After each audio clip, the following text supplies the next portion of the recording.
What's up guys, welcome back to Aquatic Elements. Today I am at Neil Hardy Aquatica Carp Farm, as you can see right behind me. Now this farm specialises in koi, carp and an array of different coarse fish. In today's episode we're going to be going on a full tour around the farm, and in the coming episodes we're going to focus on specific areas of the farm such as the polytunnels down there and also the hatchery behind you and some of the recirculation systems they've got at the farm. So first off, let's have a tour of the farm. We're going to head down to the polytunnels, check that area out, and then we can head back up here and check out some of the fish in the fish house just behind you. Now we've just come past all of the lakes outside, which you would have seen behind me at the beginning of the video, and we're just going to take a look at those after we've had a look through this section of polytunnels. Now we've got these absolutely huge ponds behind me. These are lined at the edge with a rubber or plastic liner, and at the bottom of them they are actually lined with clay. So these aren't fully contained units, but they actually have this clay bottom which provides a natural foraging area for the fish to feed on, and it also gives them those natural minerals. And the carp that are produced in here are actually for restocking lakes with, for coarse fishing. So it means that these fish haven't come from a fully enclosed system where they've not had any access to the environment or any natural style of feeding. Because they've been in these clay bottom ponds, it means that when they go out to those restocking lakes, when they've gone out to lakes for people to fish from them, it means that they still got that natural ability to forage, and they aren't going to be in too much of a shock, and it's not going to be too much stress on them. So now we've had a look at the backdrop you can see behind me, let's take a look at some of the fish they've got in the polytunnel. Now you will notice that a lot of the ponds are quite empty because this is winter time, and I'm actually going to be doing a revisit in summer when all of these ponds are absolutely stacked full of fish, and we're going to see what difference the farm looks like being in winter and in summer. So let's take a look around and let's check out some of the fish. You will be able to see just behind you, if you take a look over there, that these ponds are mostly empty, and it's only really a couple of the ponds in the polytunnel that actually currently have fish in it. As I mentioned, it is winter time, so they aren't stocking these ponds too highly just due to the water temperature. So this pond here is a complete stationary pond. We don't have any water coming in or any water going out. Now they do have the ability to open some valves, as you can see just down here, and this gives the pond some fresh spring water, especially when it's summertime when the temps are really high. They like to change a lot more water than when the water is colder in winter. Now in this pond we've got some really small fish. I believe this is a mix of metallics and Yamabuki ogons, and these fish are around the 2 to 3 inch in size, and in just a moment we're going to check out some of the larger fish. Now this polytunnel facility is mainly for the koi carp that they keep on the farm. We will go and check out some of the outdoor ponds where they keep the majority of the carp for the coarse fishing and restocking, but this is mainly for the ornamental trade. And if you just take a look over there, you can see we've got some big tubs and some large vessels of water where they sort the fish through. When they are seine netting these ponds, removing the fish out of these ponds, they sort through them and some of the fish are kept in there. We've taken a look at these smaller fish. Let's head over and check out some of the larger fish they've got in one of the ponds. After you've just seen the small fish in the pond over there, you can see right below me we have a mass colour of different koi right down here. Now the majority of these fish are different metallics. So we've got fish like akamatsuba, we've got ogons, we've got shisuis, we've got sankis, we've got kajakus. There are a real range of different fish in the pond down here. And if you can see just behind me, we've got some natural spring water flowing into this pond. Now the pond you previously would have seen was a little bit murky as there is no water going into it, but it has a much lighter stocking density than this pond. Now they actually keep these in the polytunnels. As you can see right above us, we've got all this plastic sheeting which forms the polytunnel, and that means in summer the temperatures rise, the fish grow quicker, and then they can be fed with auto feeders all the way throughout the day, and they're fed constantly a stream of pellets which really helps them put the growth on. Now, these fish are only currently being fed maybe once a day, just down to those temperatures. You'll notice the water is a lot clearer because we've got a lot of that water being pumped into the system and then it is overflowing out of the system. So that's the majority of the koi in here. As I said, we don't have a huge number of fish in this facility at the moment, just due to the temperatures. But now we're gonna head over, take a look at some of the carp that they've got from last year's mix, and then we'll head out to the lakes outside. Now, as you saw, the fish, we've gone from the smaller size to the medium size, and now in this pond, we're gonna look at some of the larger size fish. Now, it might be quite hard to see because we have got a range of common and mirror carp in this pond. And these are fish that have just been held over winter time in these two large ponds, which you can just see next to me. Now, these fish are obviously carp, they are not koi. And as I mentioned, a few of the ponds in this polytunnel are dedicated to carp, but the majority are koi. And you're actually gonna see where the majority of the carp live year round, and that is in the outdoor ponds. So we're actually gonna head to those outdoor ponds or small lakes now, and we can check them out. As you would have seen, we've just come from the polytunnels, which are over to my left, and you'll be able to see around me and behind me, we have a selection of different mud ponds or lakes, if you would like to call them that, and they host the range of fish that they keep at the Neil Hardy Aquatica carp farm. Now, the majority of the fish in the lake, as you can see behind me and around me, will be species of carp. They do not keep any koi outside. They would have been in the polytunnel as you previously saw, and we are going to head inside in just a moment to check the rest of the koi out as well. And the other fish that they keep in these ponds range from orf to tench, and there are a few other core species they keep as well. Now, these lakes behind me are all fed from natural spring water, and the systems inside the main house or the main fish house are all either recirc systems or they are also spring fed. So you would have seen in the polytunnels we had a flow through system going on where the natural spring water went into the ponds and then it came out of the ponds. And also when they drain the lakes that you would have just seen, the water actually is drained down into these ponds behind me. Now, these are called settlement ponds, and it's where all the water is drained down to via gravity. This allows all of the sediment to settle out of the water, and it means the effluent water coming out of the farm is not filled with lots of suspended solids and lots of organic particles. So we've looked at the polytunnels, we've looked at the lakes, we've just taken a look at the settlement ponds. Now we're going to head up to the top facility where we've got the big fish house, and we're going to see loads of koi and also some carp as well. And there are so many fish in here. This is going to be the best part of the video. Let's head up there and let's check it out. So as you can see behind me, we are now in the main fish house. So we're going to be doing a little tour down each of the aisles, taking a look at some of the fish that they've got in this facility. And this is at the main sort of warehouse where they hold all of the fish before they are then shipped off to Neil Hardy Aquatica, which is just in the south of London. And we're going to be doing some future videos on those very soon.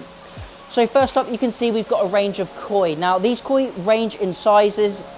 The fish just down in the pond here and the fish in the tank here, I would say are around that 4 to 6 inch in size. Now, this facility caters to the mass market. This is for people with garden ponds, the general koi keeper. These are not super high grade Japanese koi carp. They are a general bread and butter fish. Fish that are not going to be wildly expensive like some of the Japanese fish you can get, but they are still of real high quality, and there are a range of different price points. So you can't unfortunately buy any of the fish at this facility. This is just a wholesaler. But these fish then go to the Neil Hardy Aquatica main hub just in the south of London, and then they supply the different fish shops around the UK where you can then purchase these fish from.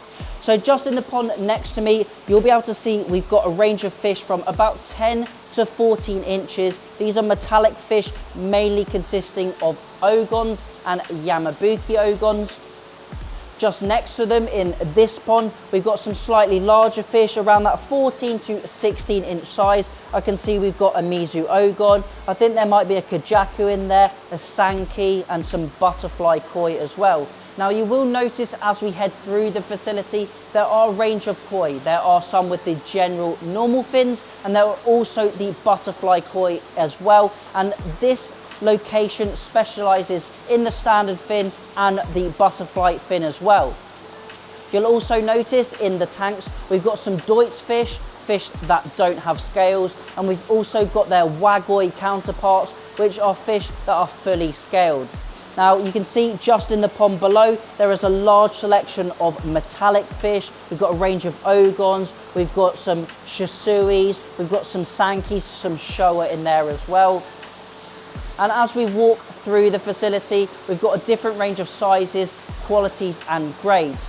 Now, we are going to be doing a video in the near future in the upstairs section of this building, where we're going to be selecting fish for their size and their quality as well, so you can know what to look for if you're purchasing some fish for your own garden pond. Now, we are mainly focusing on the fish here, and in just a moment we're going to be looking at the powerhouse of a filtration system that this facility is run on.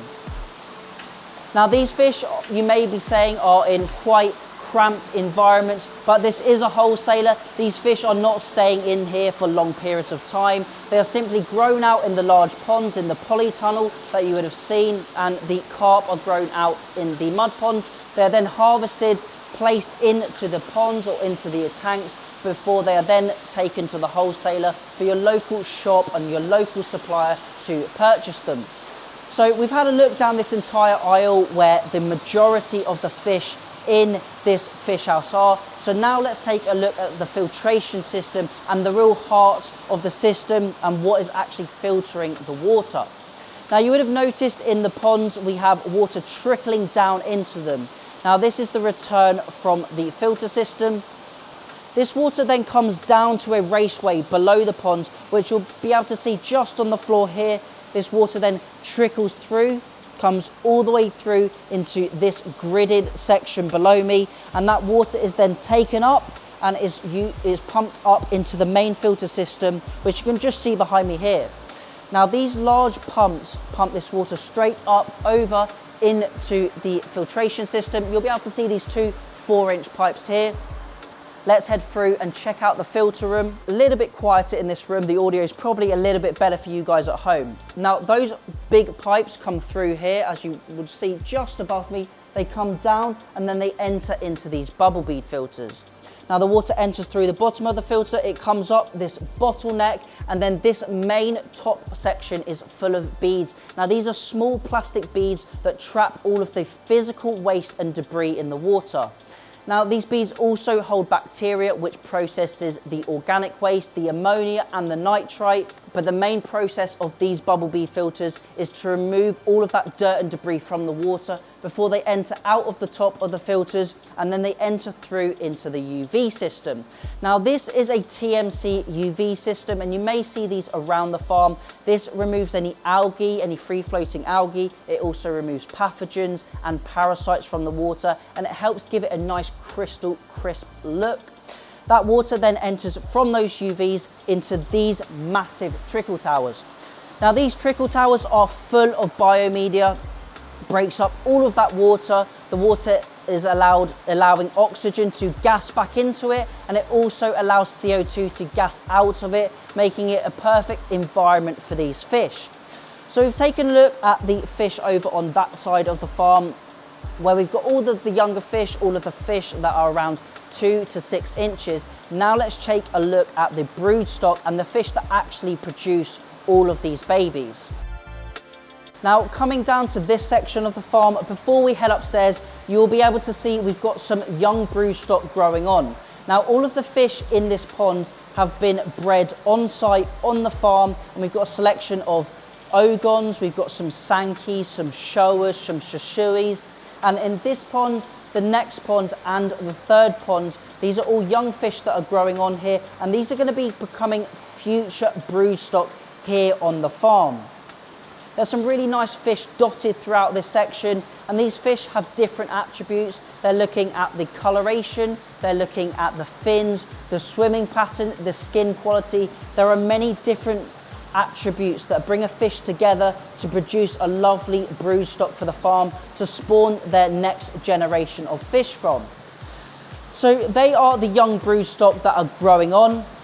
You can see in the pond next to me, we've also got some larger carp. Now these are consisting of common carp and also mirror carp. You can sort of try and see the size next to me. I would say they're probably pushing about 2 foot in length, 60 centimeters, maybe some up to that 70 centimeter mark.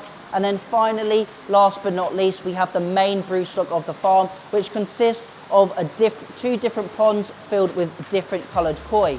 Now in the pond next to me, we've mainly got their butterfly koi, fish with longer fins. And in the pond behind me, we've got fish generally with slightly shorter fins, but we've also got some butterfly fish mixed in there, some different metallics, some shasuis, some ogons, some sankey as well. So that's all of the brood stock at the farm. And now we're going to be heading upstairs to look at some of their higher quality fish, some of the fish they're growing on in their brand new facility. So let's head up the stairs and let's check it out. So now we are in the brand new facility, and you may be thinking, well, this is just a building site, but in just a moment, we're going to see what it looks like. And here we are. So this is the brand new facility at the Neil Hardy Aquatic and Carp Farm. And right behind me, we have so much brand new equipment. So we're now going to be doing a tour all around the top floor of this facility. We've got some brand new tanks, we've got brand new filters, and we've got loads of really nice koi to check out. So follow me as we head round and check it out. You'll see behind me, we've got the brand new system at this facility. So if we take a look in this tank, for example, you can see we've got a huge number of metallic fish, and these are all growing on. Now each pond has a different grading system. Some of these fish will be A grade, some will be B grade. Now I have forgotten to mention, this is a biosecure system and this is a biosecure facility. So anyone coming onto the site must do a foot dip in a Virkon solution, which removes any potential contamination.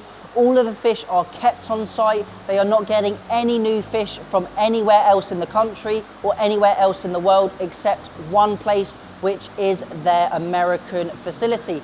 Now their American facility is under a different name, but it's under the same general group, and these fish do not go to any other farms and no other fish come from any other farms to that farm.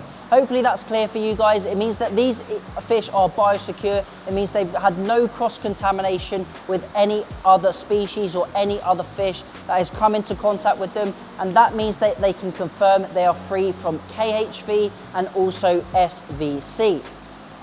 So now we've spoken about the biosecurity, let's take a look at some of the amazing fish they've got at this facility. Just check out this pond behind me. We've got thousands of Yamabuki ogons and thousands of metallic koi. Now you'll be able to see that even in these high stocking densities, you can see the fish are all coming over thinking that I'm going to be feeding them. But you can see that the water is crystal clear even in this super high stocking density. And that is down to the amazing filter method. So first up, we have a ball valve. Now this adjusts the amount of water coming in and out of the pond, as you can see here. This means that the water level is always kept at the same level. Now the water is pumped out of this system into a bubble bead filter, which you can see is the green cylinder just over there. And we also saw quite a few of those downstairs a little bit earlier. This water is then pumped through a bio unit, which is the black cylinder there. And then finally over a trickle tower. Now the trickle tower has a section of sponge in the top, and then it's full of this different biomedia. Now this allows the water to disperse any of that CO2 that's built up, and it allows it to re-oxygenate. And the trickle tower is one of my favorite filter methods. So that is essentially what all of the ponds are built up of. So now we've looked at the sort of baby system, a slightly smaller system. Let's take a look at its bigger brother over here. Now you will see that these ponds are much larger in size, and these have actually been formulated on site. They're made of a plastic, I believe it might be a polypropylene, and this means that these systems are really easy to construct, lightweight, and they're also nice and easy to bring into the building. Now behind me we have an absolutely huge filter. So this filter is filled with biomedia, which allows the waste from the fish to be broken down. Now you may notice in some of the ponds, like the one next to me, we don't actually have too many koi in there. And that is simply because these are brand new systems. They are just maturing slowly, and that's why they can't have a super high stocking density on these systems, because there are not a large number of fish in them just yet. Now the water goes from a pump, pumps out of the system into this big unit which removes any physical waste and debris.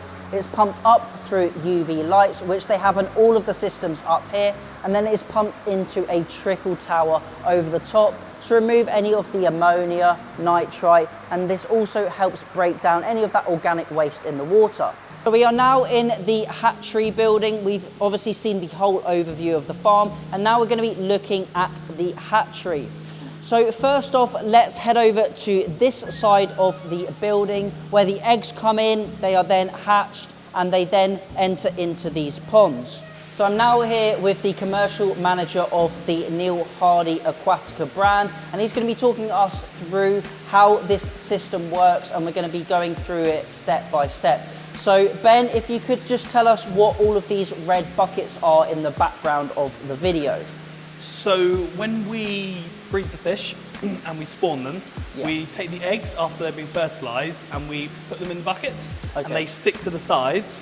And then what happens is once they spawn, the eggs hatch, they swim out of the tube and they come into these ponds here as little fry.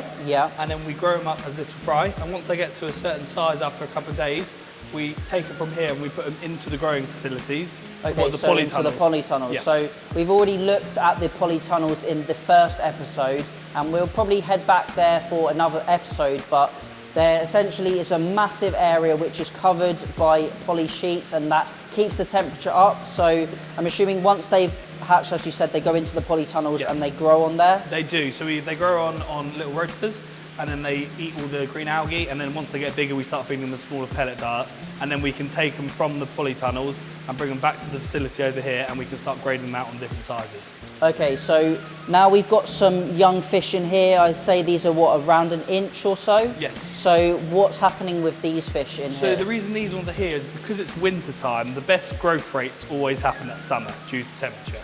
So because it's winter, there's no point in putting them in the polytunnels because they won't grow.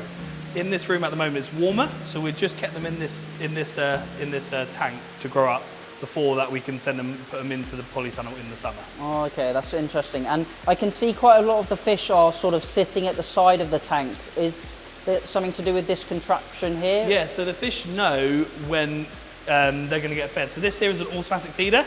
So we set it through a mechanism here, a timer, and every so often it will pull a belt forward that has food on it, and then the fish wait there because they know that's where the food's coming, and it feeds them a constant supply of food throughout the day. Not 1 to 2 feeds or 5 feeds at different irregular times. It means we can control the feed going to the fish throughout the day. Very interesting. And I can see that this is a recirculation system. So it looks like the water is going down through gravity through this pipe at the bottom, and then it's being pumped back there. So should we go and have a look at the filtration system and what's sort of running on this system? Of course we can. Right, so we're now at the end of the system. We've just come up from one end and we have the filtration system behind us. Now it looks quite similar to the other filtration methods we've had in the first episode of the Neil Hardy Aquatica tour, but could you talk us a little bit more about how this is set up and how it runs? Yeah, I can. So it's very similar, but there's a little difference. So we have these things here called sumps. So the water, as you see, will come through this pipe and come up the sump, and it stays in here. Then what we do is we have a pump that will pump all the water through the bubble bead. So it goes through the bottom, what's here, and then it will pump it through the bubble bead filter to take out all the mechanical, like all the rubbish and the silt and the poo of the fish. And then it comes through the top, and then comes into that UV system. The UV system, and it goes into a trickle tower, and then through the trickle tower it goes all the way back out into the pumps to be filtered through. Yeah, so it looks like it's quite a similar system to the ones in the main fish house, and we've got that bubble bead to remove all the mechanical waste, and then the trickle tower to remove all the biological waste. So we've gone through the system with the young fish and the fry, and we've looked at the filtration system. So let's head over to the other side of the building and we can take a look at some of the larger fish that they've got in this facility. So as you can see, that is the filtration system behind us that we've just covered with Ben. So thank you, Ben, for being on the video. And now we're going to look at some of the larger fish that they've got in this facility. You'll be able to see the sign here. So this is telling me that the entire system volume is 10 meters cubed, or 10 1,000 litres, and each of these tanks behind me is 1,800 litres. So if we take a look at this system, you'll be able to see at the far end, we've got the same filtration methods and the same filtration system that we had on the fry system just behind me on this side. So you'll notice that all of the fry in this building are ghost koi or ghost carp, and the fish in this pond here are slightly larger. So once those fish have come out of the original systems we saw, they get grown on into these systems. Now, each of these systems, if you have a look around the front of the tank, have some information on them. So this information means that for every kilo of fish, they have 140 ghost carp. So 140 ghost carp equals 1 kilo of fish. And the amount of fish in this entire pond is 25.2 kilos when they originally added them to the system. Now, if we work along, we can see we've got some slightly larger fish.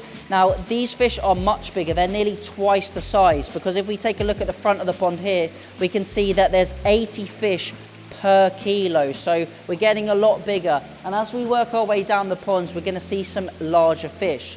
Now, this is where currently the majority of the ghost carp and the ghost koi are. In the main fish house that you hopefully would have seen in episode 1, you'd have seen we have more of the koi, more of the metallic fish, and more of the butterfly fish as well. Now, moving on to some even slightly larger ghost koi, these are approximately 42 fish per kilo. So these fish are around double the size of the previous fish. And then as we finally get to the last section, 24 of these ghost koi make 1 kilo in weight, and there's about 26 kilos of fish in here. So it looks like they're keeping between sort of 20 to 28 kilos of fish per tank. And then on the other side of the wall here, we've got the same tanks. We've got more tanks with more ghost koi in them. You can see we've got the flow-through system of the recirc system, sorry. The water flows through here and then out via a pipe underneath the tank, which is collecting all of the waste out of it. Now, you may be thinking, oh, that seems quite a lot of fish per tank, but you've got to remember, this is 1, a wholesaler, and 2, a fish farm. So these fish aren't kept in these conditions for a large amount of time. They are grown out in the mud ponds or the lined ponds in the polytunnel for the majority of their life, and this is simply just to grow them on over the winter, and then they can get transported off to Neil Hardy Aquatica in London or just to the south of London, where they can be sold then to customers. So that is the tour of the hatchery we've got here on the farm. We're now going to head back inside and we're going to do a tour of the facility at the top of the fish house, the brand new facility they've just installed. So let's head over and let's check it out. So we've just seen the hatchery and now we are upstairs in the brand new facility. So we're going to be taking a full tour around this section. You would have seen at the beginning of the video, we did cover this area a little bit, but we're actually going to be going into a bit more detail on how the system runs and how they've got the different filtration methods set up here and taking a close look at the fish. So let's check it out. So Tony is going to give us a tour of this brand new facility and talk about the filtration methods and the systems in a little bit more depth. So first up, Tony, could you explain how these systems run and a little bit more about them? Yeah, sure. All these systems were built by ourselves. We got a company in to build the tanks. They're 12,000 litre tanks. They had to be built in situ. Obviously, we weren't going to get these through the doors. So then, basically, what we've done is we've used an Evolution Aqua filter. We've designed and built our own bioreactors and trickle towers.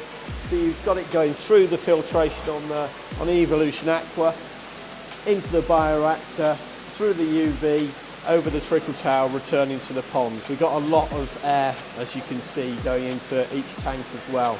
These tanks are all very low stocked at the moment. You've probably talked about that already, but we're just seeding the tanks at the moment, ready for the stock that we're going to put into them. Awesome. So are they coming out of a bottom drain, or is that the pipe that's going to the filtration? That bottom pipe there is obviously, it's coming out here, it's going through the pump and then straight into the bead filter, the Evolution Aqua bead filter.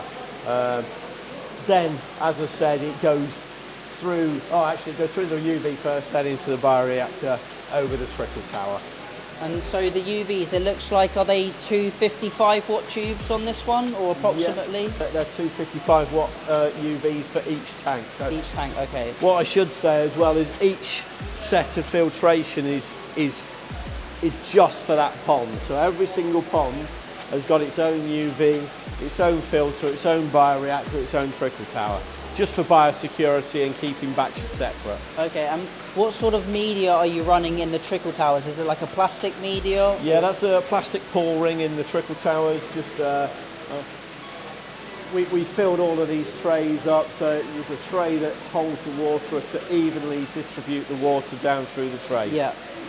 And do you know what sort of size pumps you've got on this system? Yeah, on this system, I'd say it's 12,000 litres, so we're using a vari-speed pump from Evolution Aqua. It's 30,000 litres maximum flow. Yeah. We have got it really turned down at the moment because obviously we're trying to keep this system as economical as possible. Perfect. And I can see over the far side of the building, just over there, we've got some slightly different systems. We have, yes. Maybe talk to us a little bit about those. Yep. Those systems over there are, they're 6,000 litre tanks, so half the size of these tanks. Yeah. They have a bead filter, bioreactor, 2 trickle towers, and again, large amounts of air blowing in all the time. Yeah.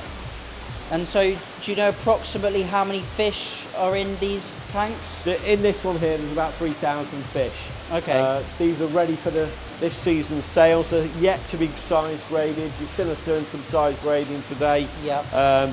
These are still yet to be size graded and sorted out into the other tanks. They're just being held in here at the moment. Okay, and we're going to show more of the size grading that they've got over there.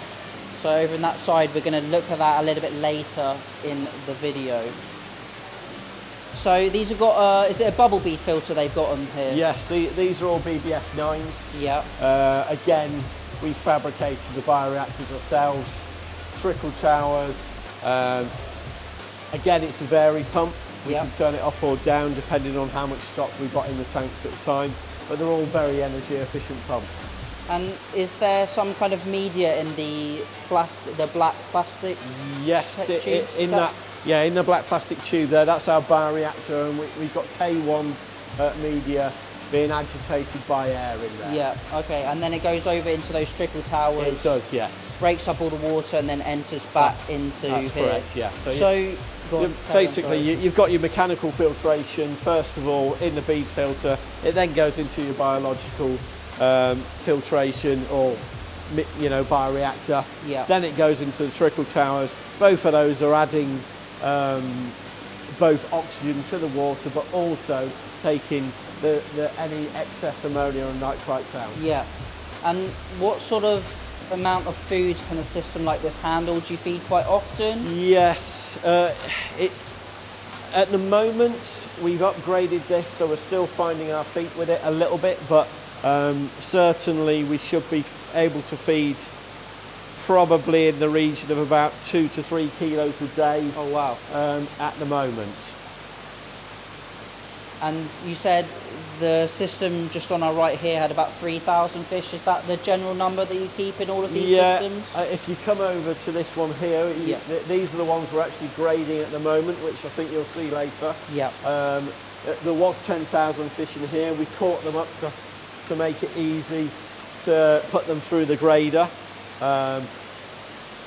This one here, we think there's around about 12,000 fish. I say think because they've been quality graded and held in here, but they are yet to be graded for size, so we haven't ascertained a number on these yet. Yeah. And I've noticed a little bit of foam on some of the ponds. Is that just from maybe the high protein diet they're getting fed? It goes during the day when we're feeding, but because you guys are here and because we're doing a lot of grading at the moment, we're not feeding. So it stays on the ponds a little bit. Also, we've been netting fish in and out of tanks, and there's a little bit of foam there from probably the mucus of the fish. Okay, that's good to know. And do you heat this building at all, or is it all ambient temperature? At the moment, this isn't being heated, but it will be. We are going to have some heaters at either end of the building and Yeah. down the sides. We're going to heat the room, not the water. So like an air source kind of heat pump, something similar to that? We are looking into it. It's Yeah. not been fully decided I yet, see. but we'll see in the Yeah. next few weeks. Brilliant. And this is a brand new facility, it's been is, recently yes. finished, hasn't it? Yeah, we're literally just about finishing this facility, well, this room, I could say, Yeah. this year. Brilliant. Well, it's a really, really nice facility, and it was amazing to get the chance to film it and take a look at it. So thank you very much. Very welcome. So that is it for the tour of this upstairs facility. Now we're going to be heading downstairs and doing a full run through of the facility down there. And then last but not least, we're going to be heading back over into this section to check out some of the grading of the koi they do here. So now we are downstairs in their sort of main wholesale room where a lot of the fish are kept. So we're actually going to be getting a tour around this room and looking at it in a little bit more depth, speaking to the manager of the operations here and finding out a little bit more about what fish they've got in here, talking a little bit about the filtration and the system they've got running. So let's take a look. So Tony is going to now take us on a tour around the downstairs in the fish house. So he's going to talk to us a little bit about the systems and the fish that they've got in them. So first up, we are just at some of the slightly smaller koi. So if you could just talk to us about this system, how it runs, and also what fish you've got. Basically, this is our holding systems for, you know, when we get the fish back from our USA facility. We also use the fish from the polytunnels that are held up in this area as well. There's a lot of B-grade fish and a lot of ungraded fish down here, so there's nothing special at the moment because it's the end of the season. We've still got to build the stocks back up, hence why it's so empty. But if you want to take a walk down here, so you on this side we've got mixed koi and larger koi. We would sort of hold up. Once we get the orders come through, we actually use this system down here to sort all of the fish into.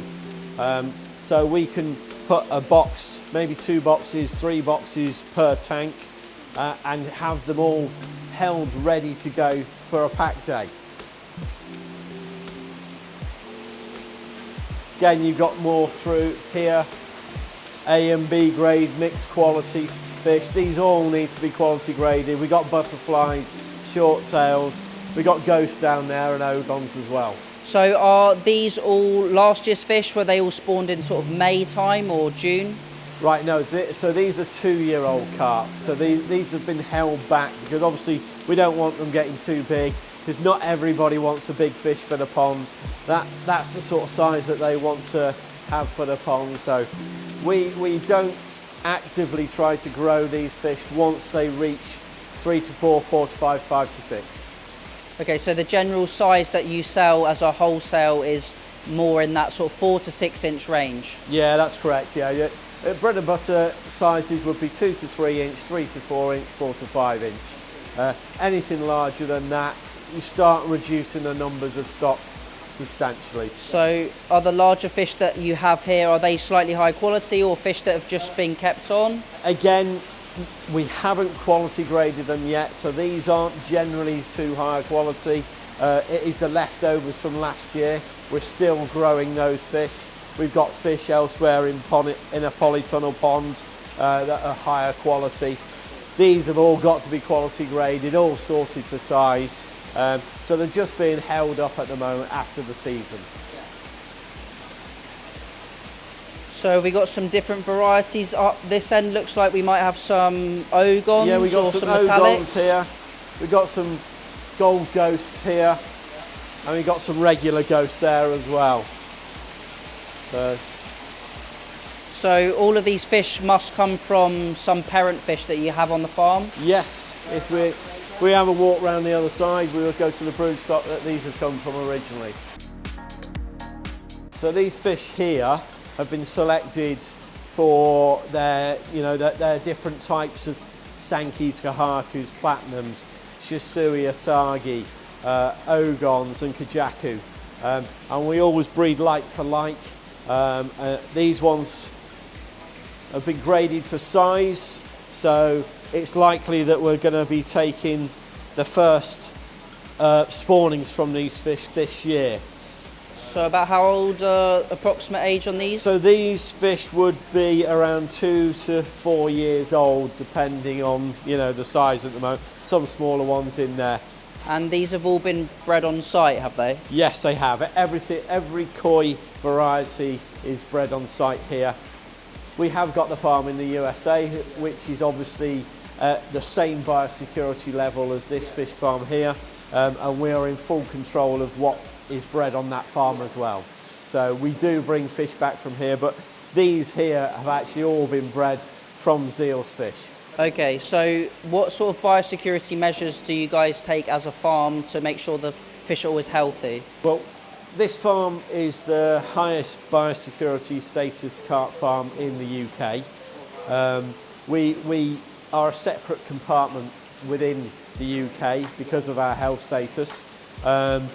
We have got different levels of zones within the farm, so we don't expose certain fish to different areas before they're ready. To do with age as well. We colour code all of the nets and the dip nets, the buckets, etc. So we're keeping them for each system. There's foot dips everywhere as you're going in.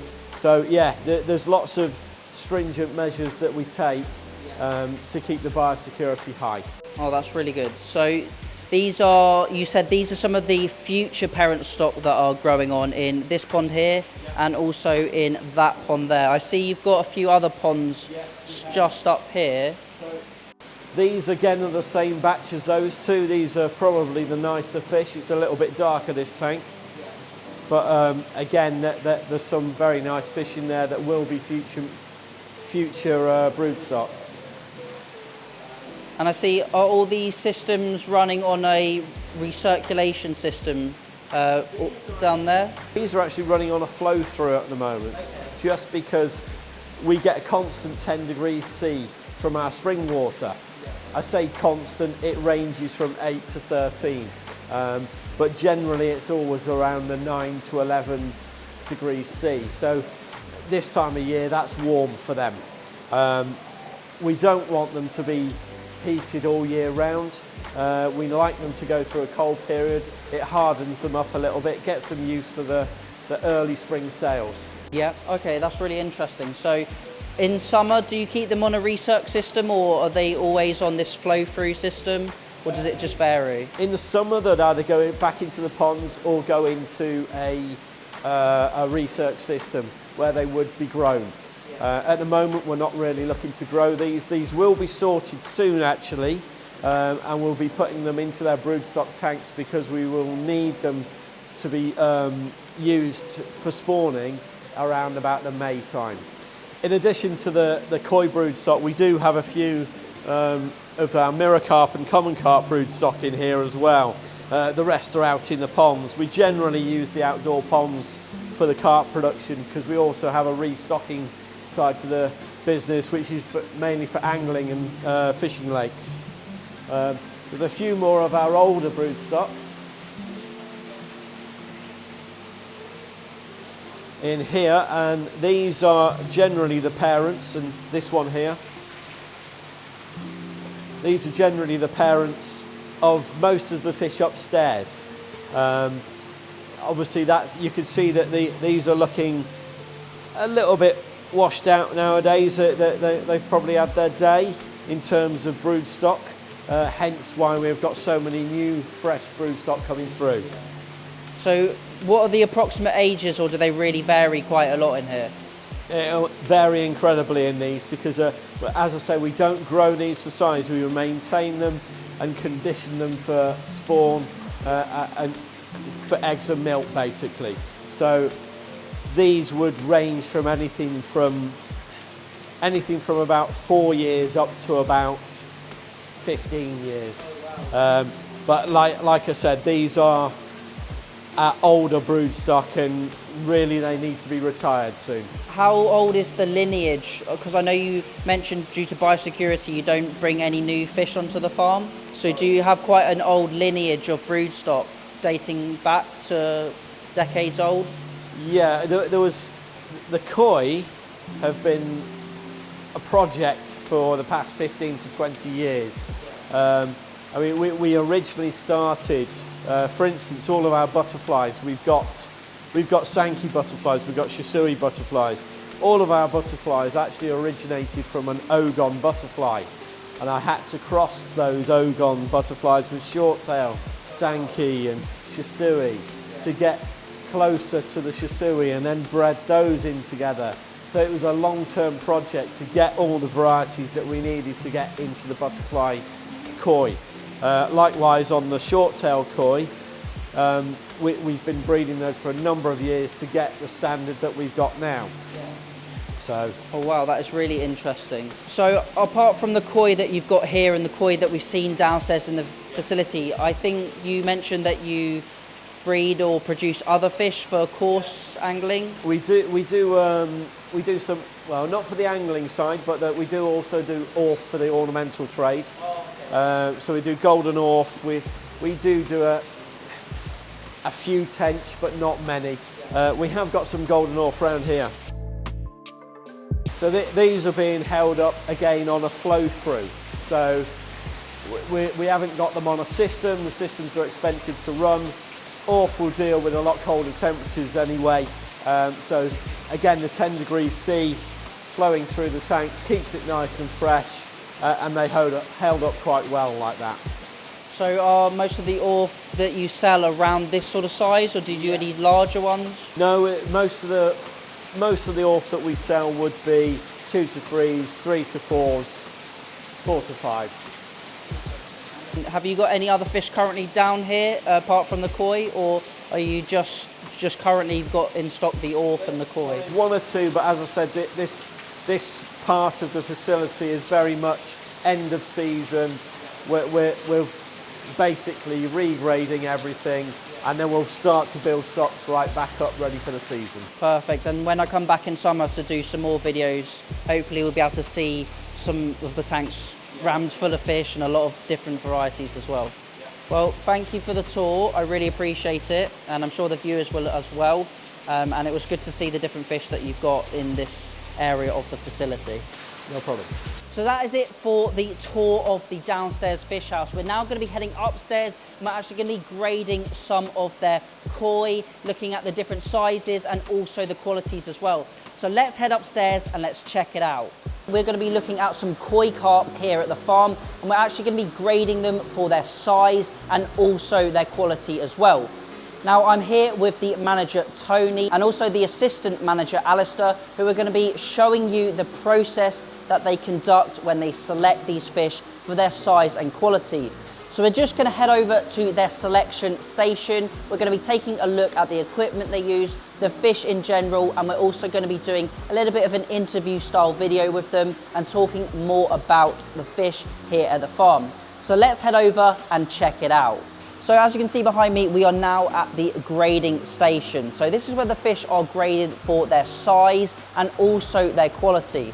You can see just behind me, I've got Alistair and Ben, and they are currently catching the fish out, placing them into these tubs we've got, and we're going to show you that in just a moment.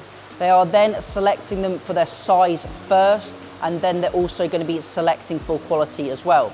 So if you just take a look at these bins just down here, you can see we've got some air stones in the tanks to allow plenty of aeration so the fish aren't disturbed too much. And then we've also got these nets that they are going to be using to select through of those fish. So let's actually now head over, check out the koi in question, and then we can start selecting them and talk a little bit more about that. Now we've moved over to the bins you can see here.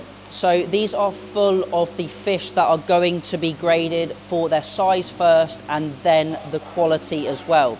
So you can actually see we've got Alistair behind me who is grading them in the box grader. And if we come and take a look, we can see he's actually grading them for their size. So the box graders vary between a 5 to 17 millimeters.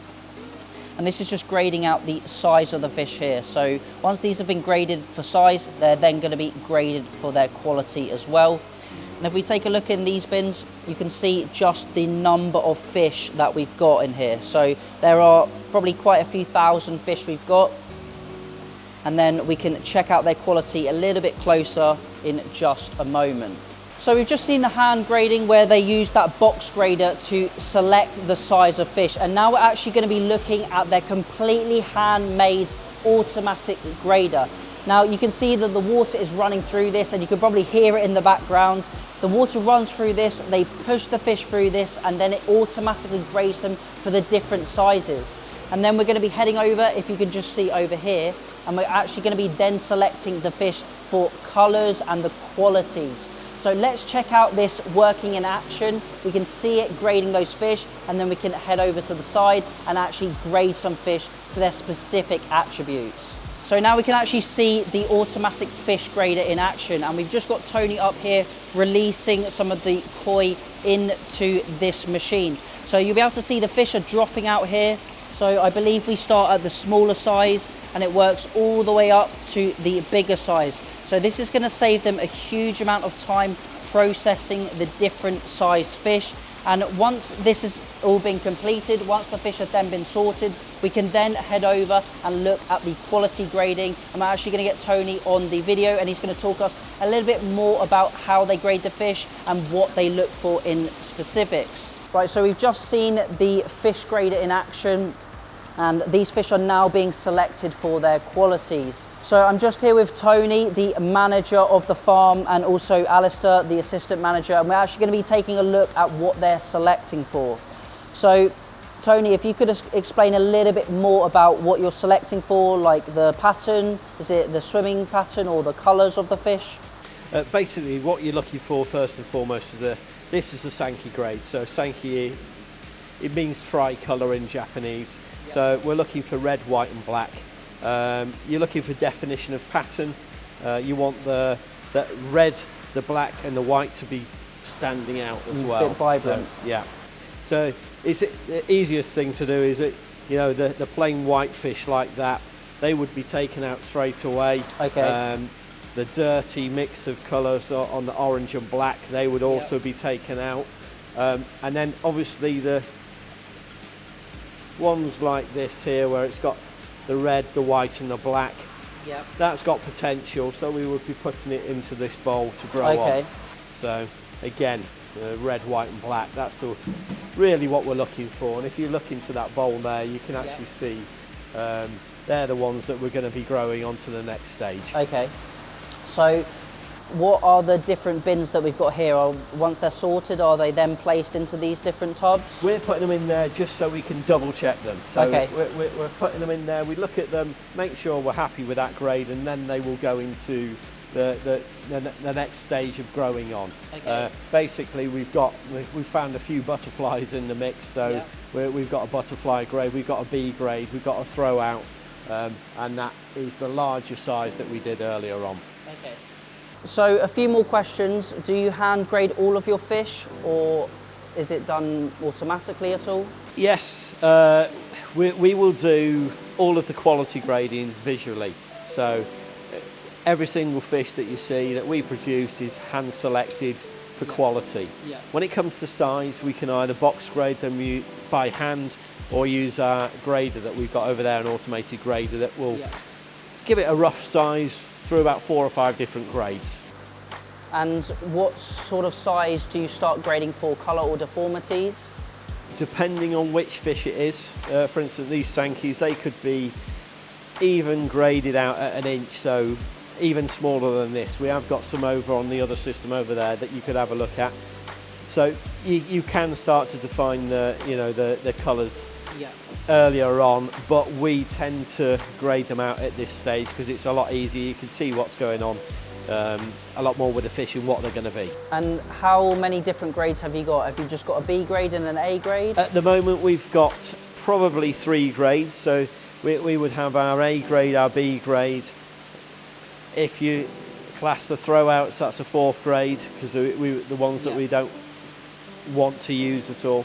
And then there is the the A+, which is either future broodstock or fish that we would really grow high on. quality. Yeah. Oh, okay. And what approximate age are these fish here? These were spawned last June.